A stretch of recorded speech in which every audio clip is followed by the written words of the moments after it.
자기 백성을 벌하시는 하나님이라는 제목으로 하나님 말씀 증거하겠습니다. 우리 아모스 선지서의 말씀은요. 아모스는 실제로 남쪽 유다 나라 출신이지만 하나님께서 이 아모스 선지자를 세우셔가지고 북쪽 이스라엘을 향하여 예언하고 하나님 말씀을 전달하도록 하였습니다. 우리 7장에 가보면 아모스 선지자의 그 원래 하던 일이 나타나는데, 일단 목자였고 또한 뽕나무 재배하는 자였다, 그렇게 기록되어 있습니다. 그러니까 전혀 무슨 하나님의 종으로 길리움 받았거나 그 일들을 계속했던 자가 아니고 자기 일을 하다가 하나님께서 부르셔가지고 이 일을, 사명을 맡게 되었던 것입니다. 우리가 성경의 여러 저자들을 봐도 저자들이 했던 일들이 좀 다양하잖아요. 그런 것처럼 원래는 이 아모스 선지자가 이렇게 출신이 이렇기 때문에 아모스서가 처음에는 정경으로 잘 대접받지 못했었습니다. 그런데 그 내용이 너무나 다른 위대한 선지자들의 말씀과 비추어 너무나 비슷하고 또 흠 잡을 데가 없고 너무나 명확한 하나님의 영으로 감동받은 말씀이기에 그렇게 정경이 되었는데요. 우리 아모스, 원래 아모스라는 이름의 그 뜻은 아주 무거운 짐을 진 자, 그런 의미예요. 그가 했던 일들도 그랬고 그 일을 하다가 하나님의 일을 하게 되는 이때도 그랬고 아마 크나큰 짐을 진 듯한 그런 생활을 했기 때문이 아니었나, 그런 생각을 해봅니다. 하나님의 종으로 이렇게 거짓 선지자하고도 대결을 하고 또 아무리 말을 해도 이 돌이키지를 않는 이스라엘 백성들을 향해서 이렇게 답답한 마음을 가지고 있기 때문에 더욱더 그 마음에 하나님의 백성을 향한 그 무거운 짐진 게 있었을 건데요. 일반적인 삶 속에서도 그런 일이 있을 수 있다라는 것을 이렇게 이름을 통해서 짐작해 볼 수 있겠습니다. 그러니까 한 주전 8세기경, 한 700 BC 750여 년 정도, 760에서 755 그 사이에 사역했던, 그러니까 북쪽 이스라엘은 여로보암 2세가 다스렸던 때예요. 여로보암 2세는 그때 시리아를 완전히 정복했기 때문에 아주 부강한 때였어요. 그 주변 지역들도 다 이스라엘을 신경 쓰지 않는 그 형국들이, 바벨론 또 아수르, 애굽, 아람, 이런 여러 나라들이 서로가 서로를 견제하고 그렇게 서로 침략을 하고 침략을 당하는 그런 일들이 있었기 때문에 이 이스라엘 나라가 좀 이렇게 방치됐던 때예요. 그랬을 때 이 여로보암이 아주 기회를 잘 노려가지고 심지어 그 시리아를 정복하는 그런 일들이 있었기 때문에 이 북쪽 이스라엘은 특별히 더 아주 부강한 상태에 있었습니다. 근데 문제는 그렇게 부강하다 보니 영적으로는 어떨까요? 잘 살고 평안하고 전쟁에서 막 이겨나가고 막 이렇게 돼서 모든 사람들이 풍족함을 누릴 때 영적으로는 어떻게 될까요? 영적으로는 형편없이 한없이 타락하는 길을 가게 되었던 것입니다. 하나님의 은혜가 주어져 가지고 그렇게 성공을 할지라도 정말 방심하고 삼가조심하지 않으면 하나님을 떠나게 되는데, 배가 불러 교만해져서 여호와를 모른다고 하고 여호와를 멀리하며 결국에는 멀리 떠나서 하나님이 기뻐하시지 않는, 하나님이 벌을 내리시겠다고 했던 그 길을 마구 걸어가는 저들, 모습이었던 것입니다. 안타까운 마음을 가지고 우리 아모스 선지자가 이렇게 말을 하는 거예요. 오죽했으면 내가 뽕나무 재배자인데, 내가 지금 목자인데 하나님께서 나를 부르셔가지고 지금 이렇게 지금 경고하고 계신다. 우리 아모스 1장에서는 6나라를 2장 3절까지요. 그래서 2장 4절부터 읽은 건데요.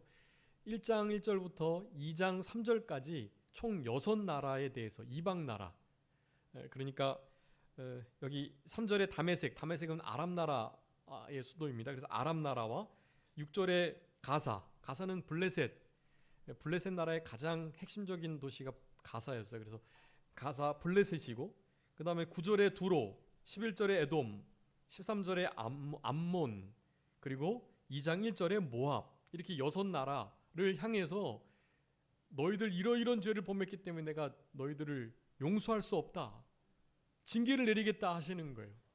그런데 2장 4절부터 5절, 그리고 6절부터 마지막 16절까지는 아니 하나님의 백성인 선민을 향해서 그렇게 지금 경고하고 있는 거예요.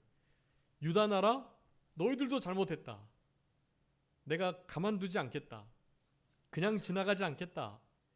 벌을 마땅히 내리겠다라고 말씀하시는 거예요. 그리고 6절부터 마지막까지 북쪽 이스라엘이 잘못한 것에 대해서 말씀을 하는 것입니다. 이런 상태의 아모스 선지자가 부름을 받아가지고 지금 이렇게 아주 무거운 짐을 진 것과 같이 고통스럽게 하나님의 말씀을 대언하고 있는 것입니다. 우리 성도님들께서도 이제 회초리를 들어보셨겠지만, 회초리를 들으면 얼마나 가슴 아프잖아요. 가슴 아프고 다시는 그렇게 하지 않으려고 회초리를 꺾기도 하고요. 네. 그런데 하나님의 마음은 뭐 오죽하시겠어요. 이거 우리 망하라고 뭐 하나님께서 기쁘셔가지고 이거 이렇게 벌을 내리시겠다고 하시는 게 아니에요. 그렇게 참아주시고 기다려주시고 하루를 천년같이, 천년을 하루같이 그렇게 노하기를 더디하시는 우리 하나님이신데 오죽하면 이렇게 된 거예요. 북쪽 이스라엘이 나름 정복을 해서 풍요롭게 아주 풍부하게 살아가도록 하니까 영적으로 너무나 타락해져 가지고 우리 하나님께서 가만히 두실 수 없는 상태이기 때문에 전혀 선지자 같지 않은 우리 아모스 선지자를 불러가지고 지금 이와 같은 경고의 말씀을 허락하고 계시는 것입니다. 여러분, 오늘 오전에도 말씀드렸지만 우리 하나님은 우리를, 남쪽 유다와 북쪽 이스라엘을 정말로 사랑하셔서 내가 너희들의 아비가 되겠다고 하셨던 그 약속대로 아버지의 역할을 감당하시며, 사랑하는 자녀 징계하시지 않는 아버지가 안 계신 것과 같이 당연히 이들을 징계하실 수밖에 없는 상태에 있음을 우리들에게 말씀을 해주고 계시는 것입니다. 여러분, 오늘 이 아모스 말씀을 통해서 하나님 마음을 좀 이해해 주시고요. 남쪽 유다와 북쪽 이스라엘의 이 죄들, 이런 죄 지금도 우리가 동일하게 짓고 있는 거예요. 이 죄들을 결코 짓지 않도록, 그래서 하나님 마음을 더 이상 아프게 하지 않도록, 근심하시지 않도록 여러분 철저하게 회개하고 이 책망의 말씀을, 경고의 말씀을 돌이켜서 경고의 말씀을 듣고 돌이킬 수 있는 그런 우리들의 신앙이 되어야 되겠습니다. 아모스서 이제 9장까지인데 뒤에 5장 말씀을 다음 주에 하고 아마 넘어가게 될 것 같은데요. 이 아모스 선지서의 가장 핵심이라고 한다면 그러니까 5장의 말씀이 가장 핵심 가운데 중요한 부분이라고 할 수가 있겠는데요. 이 5장에서 24절에 정의를 물과 같이, 공의를 강과 같이 흐르게 하라고, 이 남쪽 유다도 그렇고 북쪽 이스라엘도 그렇고 의가 무너진 거예요. 이제 아주 아주 풍요로운 부요한 삶을 살아가다 보니 빈익빈 부익부 현상이 나타나가지고 잘 사는 사람들은 더 잘 살기 위해서 아주 잔인하고 악착같이 어려운 자들의 것을 빼앗는 거예요. 하나님이 정말 싫어하시는 거거든요, 그거. 근데 그런 일들을 해 나가는 거예요. 하나님의 거룩한 성읍들이 창기의 성읍이 되고, 특별히 북쪽 이스라엘은 뭐 나누어지면서, 나라가 나누어지면서부터 북쪽 이스라엘의 백성들이 유다로 예루살렘으로 가지 못하게 하기 위해서 그 북쪽 이스라엘의 가장 북쪽과 남쪽 끝에 각각 베델과 길갈에다가 단을 세워놓고 거기다가 금송아지를 두고 이 금송아지가 우리를 애굽에서 이끌어낸 하나님이다 라고 말을 하면서 여기 예루살렘에 갈 필요 없다, 이곳에서 예배해라 라고 말을 하면서 나라가 시작되면서부터 우상 숭배를 했던 이스라엘, 북쪽 이스라엘입니다. 그러니 하나님 마음이 얼마나 아프시겠어요. 그런 자리에서 좀 책망을 듣고 돌이켜 돌아와야 되는데 그럴 생각이 전혀 없는 이스라엘 백성들, 이제 몽둥이를 들어서 벌을 내리시지 않으면 결코 돌아오지 않는 그런 상태에 있었기 때문에 이와 같은 결단을 내리시고 아모스 선지자를 통해서 이렇게 경고하게 하셨던 것입니다. 정의를, 공의를 물과 같이, 강과 같이 흘리는 일, 여러분 우리의 가정에서부터, 그리고 우리 교회에서부터 그런 일이 시작돼야 돼요. 우리마저도 옳은 것을 옳다 하지 않고 그냥 은근슬쩍 넘어가게 되면 진짜 다 무너지게 되는 거예요. 여러분, 교회 무너지면 이제 최후의 보루는 교회의 역할을 감당할 수 있는 가정뿐이에요. 이제 물론 교회의 여러 구역이 하나의 또 교회의 모습을 할 수 있지만 교회 자체가 무너진다는 것은 당연히 뭐 구역도 더 이상 의미가 없다는 것을 말하는 거예요. 그러니 각각 개인이 각 집에서 그렇게 하나님을 높이고 찬송하는 교회 역할을 감당해야 됩니다. 그래서 스바냐 2장에 그 말씀이 있어요. 각각 자기의 집에서 여호와를 경배하고 높이는, 여러분 이것이 나중에 이제 이루어지게 될 것 같아요. 이제 교회에 어떤 이런 모이는 이런 것이 더 이상 이루어질 수 없기 때문에, 이 코로나 이거로 인해서 예배가 이렇게 방해받고 제한받고, 여러분 이 예배는 종교의 본질이기 때문에 무슨 행정명령으로 감염 예방법으로 왈가왈부할 수가 없는 거예요. 우리 믿는 분들이 그걸 그 유권 해석을 분명히 하시고 선을 명확하게 하셔야 돼요. 우리가 손가락질 받지 않고 또 이렇게 괜히 오해받지 않고 이게 좋은 게 좋은 거여서가 아니라 오해받지 않기 위해서 나라의 여러 행정명령들을 우리가 따르고 있긴 하지만 이것은 우리가 자원해서 따르는 것이지 법이 무서워서거나 그 법이 상위에 있기 때문이 아닌 것을 우리는 아셔야 돼요. 우리가 그들의 요구를 그냥 들어주는 거예요. 그들이 그렇게 하라고 해서가 아니라 우리는 그들이 하라고 하는 것보다 더 이상으로 더 확실하게 할 수 있는 우리들이에요. 그건 우리들에게 달려있는 거예요. 우리 교회의 결정에 달려있는 거예요. 자기네들이 어떻게 할 수 없는 거거든요. 근데 그게 다 무너졌어요, 지금. 특별히 크리스찬이라고 하는 사람들조차도 분간을 못해요. 아니, 나라에서 예배드리지 말라면 예배드리지 않아야 되는 거 아니야? 아니, 손가락질 받지 않기 위해서라도 드리지 말아야지. 왜 이렇게 뻣뻣하게 뭐가 잘났다고 이렇게 예배를 고집하고 대면 예배를 하고 그래? 그렇게 말하는 크리스찬들이 너무너무 많아요. 제가 너무 가슴 아픈 일이고, 저는 정말로 단언하건대 그런 이들의 대부분은 성도가 아니라고 저는 생각합니다. 솔직히 말하면. 진짜 성도라고 한다면 그런 일을 당할 때 의분이 나야 맞지, 그것이 당연한 것으로, 그렇게 하지 않는 것이 잘못된 것으로 말을 한다면 그건 일단 잘못 배웠기 때문에 그랬고, 잘못 배우면 실제로 우리를 건질 수 있는 믿음이 거짓일 수 있는 거예요. 잘못 배웠으니까. 여러분 그 정도까지도 심각하게 이것을 생각하셔야 됩니다. 왜 이렇게 됐을까요? 여러분 마지막 이 말세에는요 어두움이 만민을 가리운다고 그랬어요. 이사야 60장에서. 그러니까 이렇게 되는 거예요. 깜깜함이 온 땅을 덮는다고 그랬거든요. 그러니까 뭐가 진리인지 거짓인지 참인지 단 것인지 쓴 것인지 의인지 불인지 구분을 못하는 거예요. 자기네들은 나름대로 뭐 구분한다고 균형 잡히게 조화롭게 신사적인 크리스찬으로서의 삶을 살아간다고 하겠지만 여러분 결코 그렇지 않아요. 말씀 중심하고 양심을 써야죠. 만약에 그렇게 태도를 취하는데도 양심이 괜찮으면 그것은 화인 맞은 양심이라고 하는 거예요. 진짜 민감하고 날카로운 양심은 아무리 그래도 이것은 아닌데 하는 생각이 드는 거예요. 그런 생각을 가지고 우리가 자원해서 방역을 그렇게 솔선수범하고 잘 따라주는 것이 현상이지 강제로 그 일을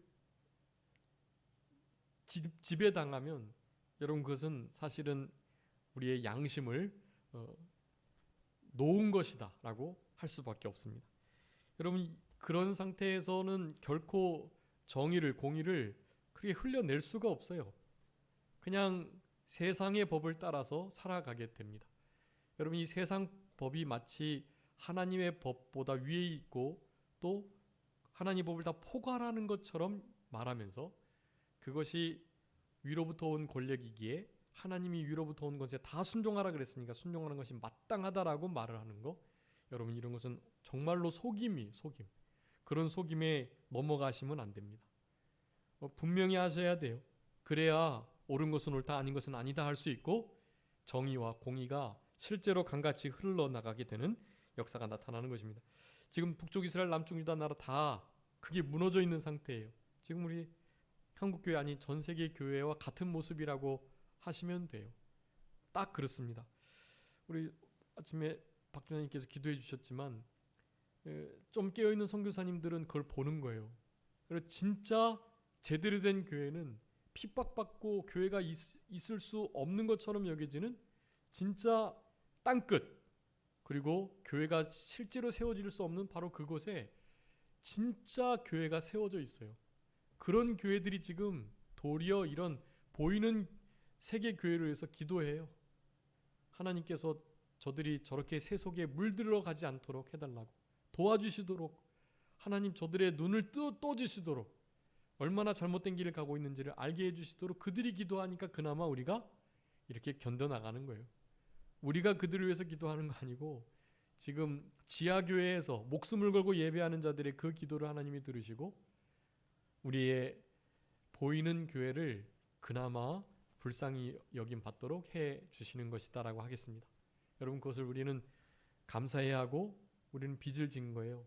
나중에 이제 다시 분위기가 쇄신돼서 복음의 역사가 반짝 일어날 때 여러분 그때 우리는 이 모든 빚을 다 갚아야만 합니다. 아모스 선지자의 하는 말들이 그래요. 지금 공의를 정의를 강같이 물과 같이 흘려야 된다고 말씀을 하는 것입니다. 그러면서 5장에서 가장 많이 강조하는 것이 너희가 나를 찾으면 살겠다. 다음 시간에 그거 할 거거든요. 다음 주일날 찾으면 산다는 거예요. 돌이켜서 모든 걸 버리고 이 죄악된 거 서너 가지 것들, 서너 가지 죄악으로도 그냥 멸망받는 거예요. 하나님 앞에 불을 보내셔가지고 예루살렘 태우고 막 그러시는 거예요. 그런데 서너 가지 죄가 아니라 뭐 셀 수도 없는 죄를 우리가 지금 짓고 있잖아요. 여러분 이런 속에서 하나님의 심판을 피할래야 피할 수가 없어요. 그렇기 때문에 강력하게 권면하시고 훈계하고 막 책망하시는 겁니다. 지금 제발이지 나를 찾아라. 나를 찾으면 살겠다라고 말하는 거예요. 여러분 아모스 선지의 가장 중요한 핵심 가운데 하나입니다. 주님을 여호와를 찾으면 어떻게 된다고요? 산다라는 거예요. 주님을 찾으면 사는 거예요. 그런데 다른 것으로 살려고 발버둥 치면 죽음뿐이에요. 멸망길일 뿐이에요. 주님을 찾아야 합니다. 그러면서 그런 주님을 찾기 위해서는 4장에서 하나님 만날 준비를 잘하라는 거예요. 4장 12절. 하나님 만날 준비를 하라라고 말씀하는 거예요. 하나님 만날 준비가 무엇이겠습니까? 공의와 정의를 회복하는 거겠죠. 그러면서 3장 3절에서는 의합치, 뜻이 하나 되지 않고서 어떻게 동행하겠느냐라고 말씀해요. 주님과 함께 가기 위해서는 뜻이 같아야 된다. 지금 딴 마음 먹고 다른 마음 가지고 살아가니까 우상 숭배하고 연약하고 가난하고 정말로 도움받아야 될 자들을 함부로 하고 잔인하게 대하는 그런 자리로부터 다 돌이켜서 의와 공의를 회복해가지고 하나님이 원하시는 뜻, 그 뜻에 합의해가지고 마음을 같이 해서 움직여야 그래야 동행할 수 있는 거예요. 지금 동행하지 않고 있는데 동행하라는 거예요. 그러기 위해서는 당연히 오늘 지적되는 이런 죄들을 해결해야 된다는 거예요. 죄를 깨끗이 제거하고 청산해야 하나님과 마음을 같이 할 수 있고 하나님과 마음을 같이 해야 동행, 교제의 삶이 가능하고 그런 삶을 살아갈 때 비로소 어려운 일이 닥쳐도 주님을 찾아서 사는 역사가 있는 거예요. 여러분, 살아있는 자들만이 물살을 거슬러 오르고요. 살아있는 자들만이 공의와 정의를 강같이 물과 같이 흘려보낼 수 있다라는 것입니다. 아모스 선지서의 핵심이에요, 그게. 그러니까 우리는 오늘 본문에 나오는 이 죄악들을 우리가 분명하게 체크하고 그 부분들이 혹시 나에게도 그런 죄들이 있다는 것을 철저하게 제거하고 회개하는 이런 책망의 말씀을 듣고 돌이키는 그런 우리들이 되어야 그래야만 소망이 있는 것이. 그렇게 돼야 마음이 같아지고 마음이 같아 하나님과 교제하는 역사가 이루어짐으로 말미암아 우리 주님께서 원하시는 그런 뜻을 이루어 드릴 수 있는, 주님을 좀 더 깊이 찾고 그래서 실제로 영이 살고 영생을 취하는, 영생을 누리고 맛보는, 찾으면 살겠다고 하시는 그 말씀이 이루어지는 역사가 나타나게 되는 것입니다. 그런 역사를 이루기 위해서 이제 그 7장에서 8절에 다림줄이 나와요. 다림줄. 아모스 선지자의 가장 중요한 단어라고 한다면 이 다림줄이에요. 다림줄을 쫙 내려가지고요. 거기에 벗어나게 되면 하나님께서 정을 쳐서 다림줄을 거기에 딱 맞게 들여보내시는 거예요. 그래서 아수르나 바벨론을 들어서 이제 남쪽 유다와 북쪽 이스라엘을 침공하게 해요. 결국에는 다림줄에서 삐져나갔기 때문에 다림줄을 명확하게 세우시는 우리 하나님, 그렇지만 결국에는 잠깐 다림줄 바깥으로 나간 그들을 치시고 정으로 이렇게 망치질을 해가지고 잘 바로잡은 다음에 얼마 지나지 않아서 남쪽 유다 같은 경우는 70년 만에 다시 회복하게 되는, 북쪽 이스라엘은 한 100여 년 가까이 먼저 아수르에게 멸망을 당했기 때문에 북쪽 이스라엘은 남쪽 유다 나라가 바벨론에게 회복될 때 원래는 아수르에게 잡혔는데 아수르가 바벨론에게 먹혔기 때문에 바벨론으로부터 남쪽 유다 나라가 회복될 그때 당연히 북쪽 이스라엘도 함께 그렇게 해방을 맞게 된 것입니다. 그러니까 70년보다 훨씬 더 많은 기간 동안에 고통을 당해야 했던 거죠. 그런 역사가 일어나게 되는 그 기본, 아주 기준이 되는 다림줄. 다림줄은 당연히 성경 말씀이고요. 우리의 신앙 양심, 하나님의 뜻을 나타내는 우리 성령님의 인도와 주장, 진리와 영감, 그런 모든 것들을 다 가리킨다고 하겠습니다. 그런 다림줄을 여러분 분명히 내세우셔서 세상의 법에 대해서도 성경의 다림줄을 내리셔야 돼요. 아니, 세상의 이데올로기나 자기의 정치적 입장을 성경에 혹은 교회에 드리면 안 돼요. 신앙의 다림줄을 세상에게도 갖다 대는 거예요. 왜 그러게요? 세상도 하나님의 것이고 하나님이 창조하셨기 때문에 성경에서 말하는 이 다림줄이 성경에, 교회에만 적용되는 게 아니라 이것은 전 세계에 다 적용되는 거예요. 온 우주의 주인이 하나님이시니까요. 하나님의 이 다림줄, 성경 말씀을 기준으로 해서 세상의 것들도 판단을 해야 되는 거예요. 우리는 세상의 입장, 자기의 정치적인 어떤 생각들, 이데올로기적 사상들, 좌우, 진보, 보수 이런 것들로까지 교회에 들어와 가지고 분쟁이 나고 다툼이 나고 그런 일이 있으면 안 되는 거예요. 여러분, 교회에 왜 좌우가 나뉠까요? 자기의 정치적 입장이 아무리 달라도 그래도 어떻게 나뉠 수가 있는지 전 이해가 사실은 안 돼요. 근데 그 해답을 알았어요. 교회 안에 좌우가 나뉘어져 있는 것은요, 우가 더 좋고 좌가 나쁘고 좌가 좋고 우가 나쁘고 그런 거 아니에요.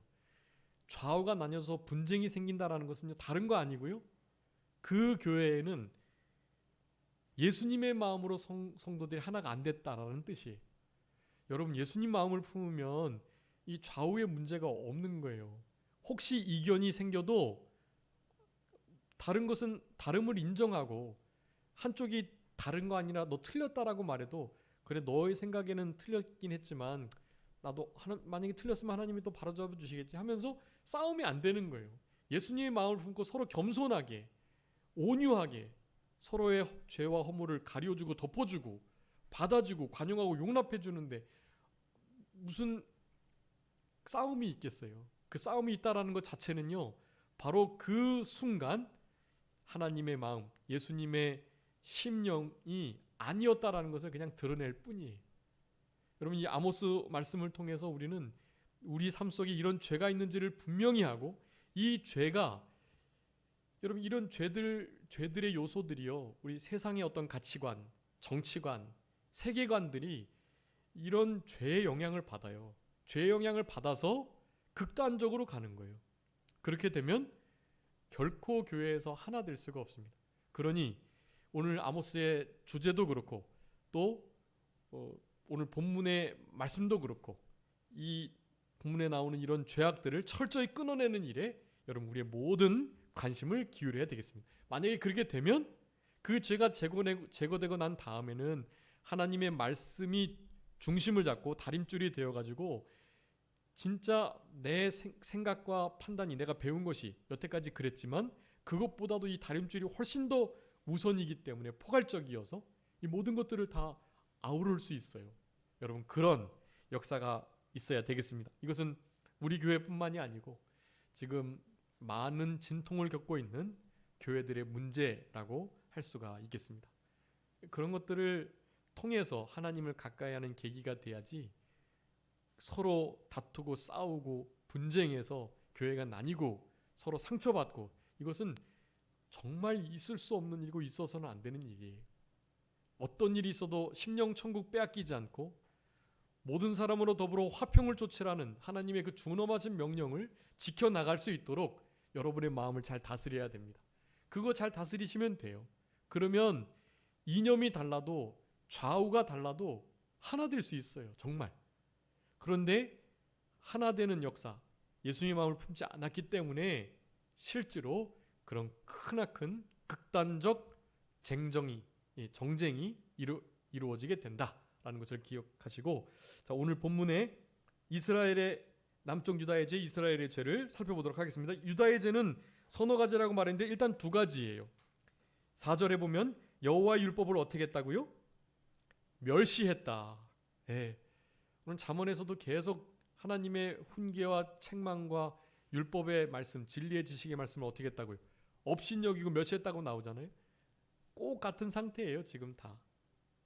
그러니까 왕정 시대에 들어서면서부터 초대 왕인 사울 왕이 하나님의 말씀 순종하기보다 자기의 뜻을 내세우는 일에 마음을 쓰는 그 순간부터 사실은 다 틀어지게 된 거예요. 제사를 드리는 것보다 하나님 말씀 순종하는 것을 더 기뻐하시는데 하나님 말씀은 순종 안 하고 자기가 나름 제사를 드리겠다고 명령은 거역하고 자기의 생각대로 하나님을 섬기려고 했던, 바로 거기서부터 모든 왕정시대의 역사들은 이와 같은 여호와의 말씀을 멸시하는 죄로 점철돼 있다라고 할 수가 있겠습니다. 여러분, 어떠한 일이 있어도 말씀 멸시하시면 안 돼요. 여호와의 영이 우리에게 임했고 하나님 말씀이 분명히 보여져 알게 되니 여러분, 우리 심령 속에는 이 들을 귀 있는 우리의 귀로 하나님의 이 책망의 말씀을 듣고 돌이키는 역사가 있어야만 합니다. 여러분, 다른 것 없어요. 말씀을 있는 그대로 하나님의 말씀으로 직접 나에게 주신 말씀으로 받고 그 말씀이 생명되도록, 특별히 훈계의 말씀이라면 더욱더 그것은 무조건 가슴 아프고 고통스럽고 눈물을 흘려도 그거 따라가는 거예요. 그게 하나님께서 우리들에게 원하시는 바이다.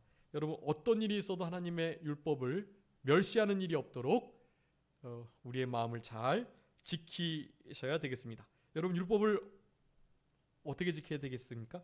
한번 읽어주세요. 신명기 10장 12절 13절입니다. 신명기 10장 12절 13절 한번 읽어주세요.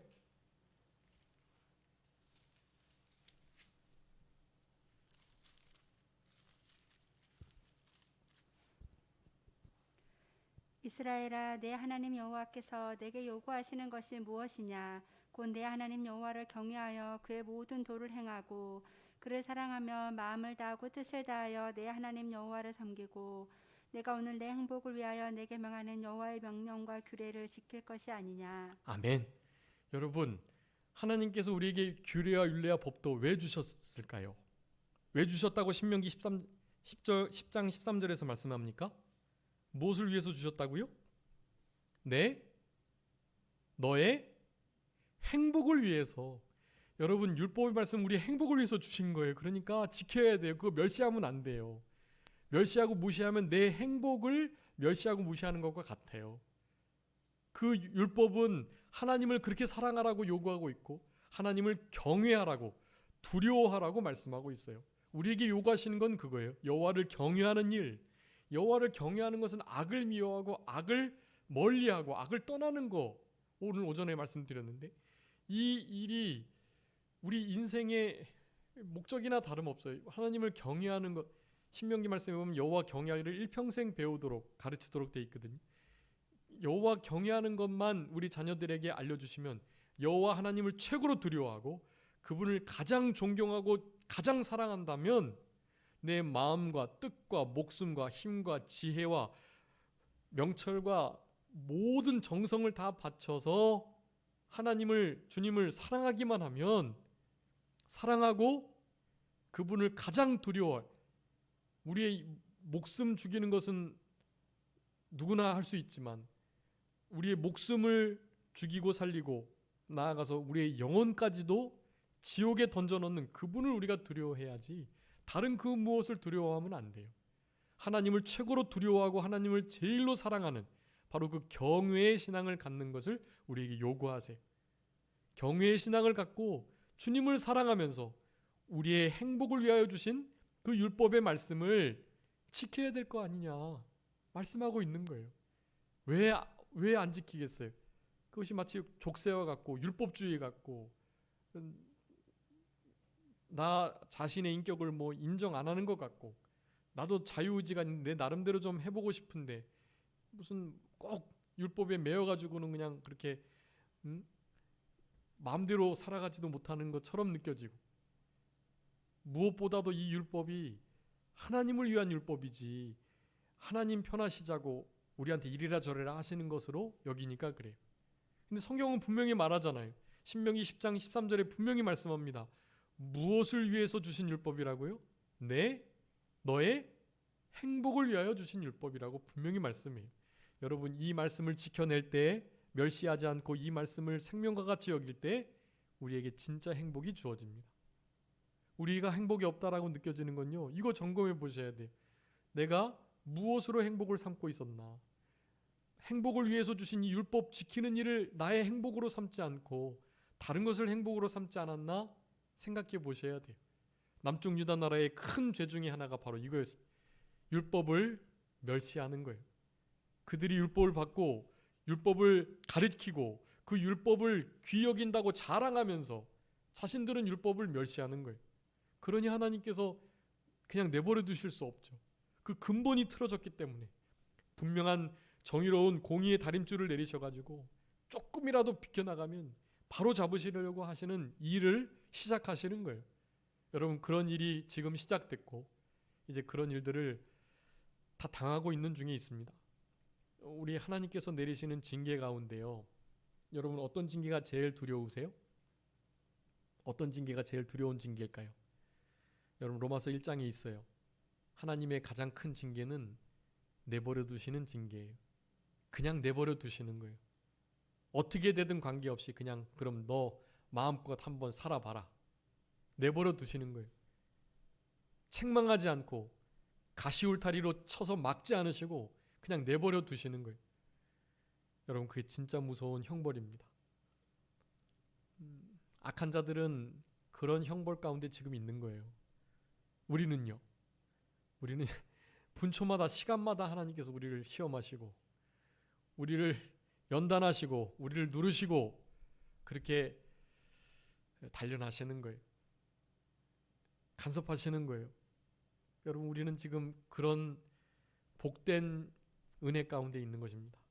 여러분의 삶 속에 하나님의 이 간섭하심과 개입이 항상 있으시다면 싫어하지 마시고 그것을 무시하지 마시고 멸시마시고 그것을 감사하면서 그곳에서 하나님의 선하신 뜻을 찾고 하나님 우리를 얼마나 사랑하시는가, 사랑하시는 자녀를 징계하지 않는 아버지 어머니가 안 계시다는 것을 기억하며 하나님 앞에 감사하는 우리들이 되어야 됩니다.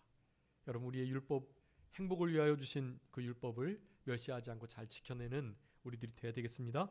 그런 자들이 어떤 자인가? 이사야 66장 한번 읽어주세요. 이사야 66장 2절 말씀. 이사야 66장 2절 한번 읽어주세요. 나 여호와가 말하노라. 내 손이 이 모든 것을 지었으므로 그들이 생겼느니라. 물은 마음이 가난하고 심령에 통회하며 내 말을 듣고 떠는 자 그 사람은 내가 돌보려니와. 소를 잡아 드리는 것은 살인함과 다름이 없이 하고 어린 양으로 제사 드리는 것은 개의 목을 꺾음과 다름이 없이 하며 드리는 예물은 돼지의 피와 다름이 없이 하고 분향하는 것은 우상을 찬송함과 다름이 없이 행하는 그들은 자기의 길을 택하며 그들의 마음은 가증한 것을 기뻐한즉 나 또한 유혹을 그들에게 택하여 주며 그들이 무서워하는 것을 그들에게 임하게 하리니 이는 내가 불러도 대답하는 자가 없으며 내가 말하여도 그들이 듣지 않고 오직 나의 목전에서 악을 행하며 내가 기뻐하지 아니하는 것을 택하였음이라 하시니라. 아멘. 정말 무서운 말씀이죠. 뒤에 있는 말씀들은 이것도 하나님께서 그냥 불러도 대답 않고 그냥 내버려 두시는 거예요. 그들이 망하게 될 그와 같은 선택을 유혹을 받아 하도록 그냥 내버려 두시는 거예요. 그런데 하나님께서 권고하시는 자 어떤 자라고요? 2절에 마음이 가난하고 심령이 통회한 자, 가난한 자. 그래서 말을 듣고 하나님 말씀을 듣고 어떻게 하는 자요? 떠는 자. 하나님 말씀을 듣고 벌벌 떠는 자. 그런 자들을 하나님께서는 돌보시고 권고하시고 돌아봐 주시는 거예요. 여러분 이런 은혜가 있어야 됩니다. 하나님 말씀 앞에 벌벌 떠는, 하나님 말씀을 멸시하고 우습게 여기는 게 아니라 벌벌 떠는 그런 자들이 될 때 하나님이 권고해 주시고 그런 자들 내버려 두지 않으세요. 계속해서 간섭하시고 훈계하시고 책망하시고 그 길로부터 나오라고 말씀하시고 그런 역사가 있는 거예요. 여러분 우리는 하나님 말씀을 열 때 그 말씀 앞에 벌벌 떠는, 그래서 여러분 실제로 이스라엘 백성들은 하나님 말씀을 펼치면 그냥 반사적으로 일어나게 돼 있어요. 벌떡 일어나는 거예요. 하나님 말씀 앞에. 그냥 이렇게 앉아서 듣는 게 아니에요. 도리어 가르치는 자는 앉아가지고 회당에서 이렇게 성경책을 착 펼치면 회중들은 바짝바짝 일어나는 거예요. 그래서 일어나서 말씀을 받고 이제 성경을 덮고 거기에 대해서 이제 이렇게 강론할 때, 그럴 때는 뭐 이제 좀 자연스럽게 하고 그런 문화가 있다고 그래요. 여러분 성경 말씀을 펼칠 때 진짜 그 말씀이 두려운, 너무 달고 오묘하고 너무나 맛있는 말씀이긴 하지만 그 말씀에 기록되어 있는 그 진리의 이 영원한 영적인 무게가 크니까 그것을 그냥 대할 수 없는 거죠. 여러분 그런 은혜가 우리 가운데 있어서 하나님이 여호와의 말씀을 멸시하지 않고 순종하는 자들에게 주시는 그 큰 은혜를, 그 큰 은혜는 권고하심이에요. 돌보심. 신방하다 의미가 있는데요. 제가 여러분들 요즘에 신방 못하니까 말씀을 펼치셔서 말씀 앞에 벌벌 떠시면 하나님이 그 말씀으로 여러분의 마음을 신방하시는 거예요. 위로하시고 상처를 싸매주시고 또 찢어진 데를 꼬매주시고 만져주시고 그렇게 하시는 거예요. 말씀을 두렵고 떨림으로 벌벌 떨면서 대하면 여러분 그런 은혜가, 그 돌보심의 권고하심의 은혜가 있어요. 여러분 유다 백성은 그걸 잃어버렸고 그것을 찾아주시기 위해서 하나님께서 징계를 하시겠노라고 아모스 선지자를 통해서 지금 말씀해주고 계시는 것입니다. 자, 두 번째 남쪽 유다의 죄는요, 4절 후반절에 거짓 것에 미혹되었다라는 것입니다. 이 거짓 것은 무엇이겠습니까? 거짓되고 헛된 거 뭐 있죠? 마귀에게 속한 게 다 거짓과 헛된 것인데, 마귀는 특별히 우상을 가지고 역사를 합니다. 그래서 이 거짓 것은 우상이라고 보시면 돼요. 예. 우상을 섬기는 죄. 여러분 남쪽 유다 나라도 북쪽 이스라엘처럼 금송아지 놓고 섬기지는 않았어요. 그런데 그들의 마음속에 입술로는 하나님을 존경한다고 하면서 가까이 한다고 하면서 마음이 멀어진 거, 영적 간음이에요. 영적 우상 숭배, 영적 음란함. 남쪽 유다도 이 죄에 빠져 있는 거예요. 거짓 것을 따라가는 거예요. 조상들이 그랬던 것처럼. 광야에서 얼마나 우상 숭배하고 그래서 하나님 앞에 간음죄 범해가지고 얼마나 많은 사람들이 죽고 그랬었잖아요. 그런 죄들을 여전히 남쪽 유다 나라마저도 짓고 있었다라는 것입니다. 여러분 하나님보다 더 사랑하고 더 지배받고 더 좋아하고 두려워하고 더 생각나고 더 하고 싶어하고, 여러분 이 모든 것들이 다 우상인 거 아시죠? 결코 그런 게 없으셔야 돼요. 하나님보다 더 무엇한 거 없어야 돼요.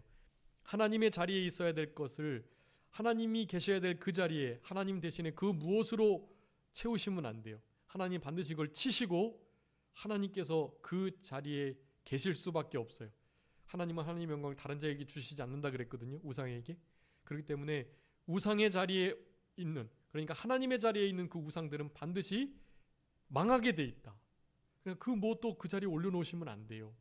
자녀, 내 건강, 나의 꿈, 비전, 그리고 내가 하고자 하는 어떤 것, 명예와 영광, 여러분 이런 것들 하나님 자리에 있으면 그거 다 무너지게 돼 있어요. 재물 그냥 다 송두리째 날아갑니다. 그냥 바람을 불어서 먼지가 날리듯 재물이 없어져 버려요. 재물 하나님보다 더 의지하고 섬기면. 그래서 하나님이 재물과 돈과 하나님을 겸하여 섬길 수 없다고 말씀하시는 거예요. 그 자리에 올려놓으면 돈이 그만큼 힘이 있기 때문에 하나님 대신 하려고 하거든요. 하나님이 그런 거 안 봐주세요. 다 그냥 쓸어버리시는 거예요. 북쪽 이스라엘의 죄 이거 많은데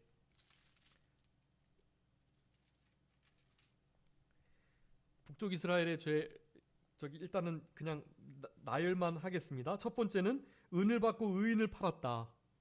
두 번째는 신 한 켤레를 받고 가난한 자를 팔았다. 참 얼마나 북쪽 이스라엘이 못된 것을 아셔야 돼. 이거 참 양심도 없고 잔인한 일이잖아요. 그런데 그렇게 하는 거예요. 그냥 돈에 가난한 자 또 의로운 자 다 팔아 넘겨버리는 거예요. 결코 이런 일이 없어야 됩니다. 또 7절에 보면 발로 힘없는 자를 밟았다라고 말해요. 원래 개역 성경에는 그 가난한 자의 머리에 있는 티끌도 탐낸다라고 돼 있었거든요. 근데 그 단어가요, 그 탐내다 단어가 밟는다는 뜻도 있어서 개역 개정이 이렇게 바뀌었습니다. 힘없는 자의 얼굴을 막 밟아가지고는요, 마지막까지 자기 유익을 챙기려고 하는 거예요. 얼마나 잔인한 거예요. 또 네 번째는 연약한 자의 길을 굽게 했다. 여기 연약한 자는 겸손한 자라고 개역성경에 나와 있는데, 겸손한 자를 굽게 해서 딴 길로 가게 만드는, 정말 아주 못된 일이죠. 이게 아버지와 아들과 한 젊은 여인에게 다녔다. 이건 뭐 이방에게도 없는 죄를 남쪽 유다 나라, 북쪽 이스라엘이 지금 짓고 있는 것입니다. 다섯 번째.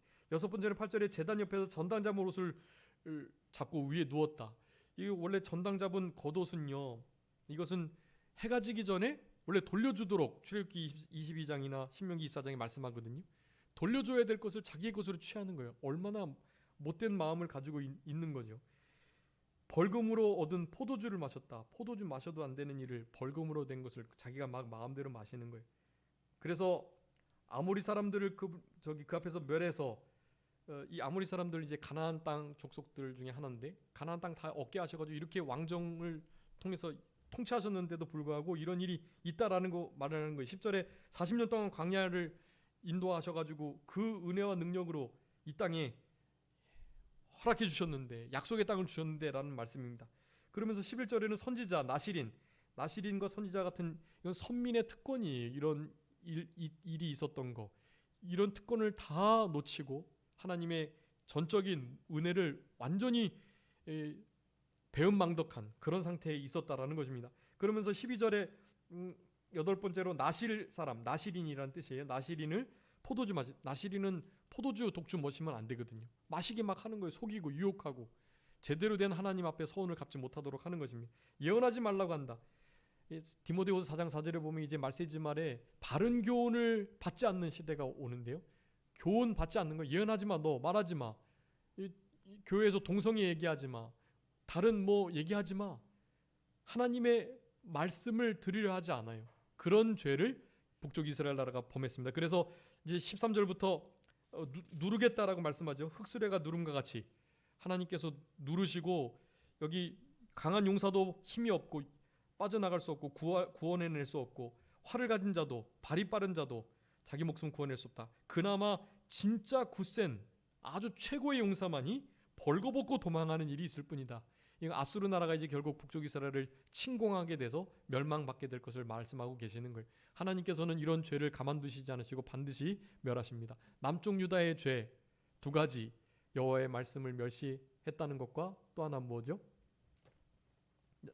남쪽 유다 거짓 것에 미혹이 되는 것, 우상 숭배를 하는 것. 이 두 가지 죄를 여러분 철저히 끊으셔가지고 하나님께서 주시는 큰 은혜와 복을 다 받아 누리시는 우리 모두가 되어야 되겠습니다. 잠깐 기도하겠습니다.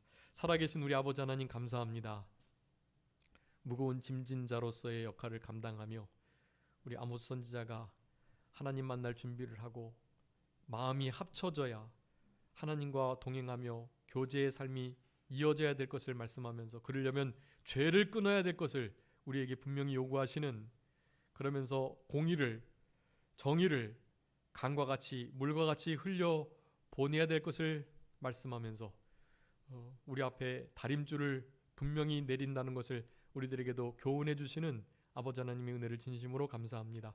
남쪽 유다 북쪽 이스라엘이 범했던 그 많은 죄들을 우리는 결코 짓지 않도록 우리의 마음을, 생각을, 행동을 잘 지켜내는 우리들 되게 하여 주시고 여호와의 말씀을 멸시하지 않고 그 말씀 앞에 벌벌 떠는 우리들을 되게 하여 주시며 거짓것, 우상 숭배하지 않는, 거기에 미혹되지 않는 하나님을 최고로 사랑하고 두려워하고 존경하는 복된 삶을 살아가는 우리들이 되게 하여 주셔서 우리들에게 주시는 예비하신 모든 은혜와 복을 다 받아 누릴 수 있도록 우리 아버지 하나님께서 같이 하시고 역사하여 주시옵소서. 감사하옵고 예수 그리스도의 이름으로 기도 올리옵나이다. 아멘.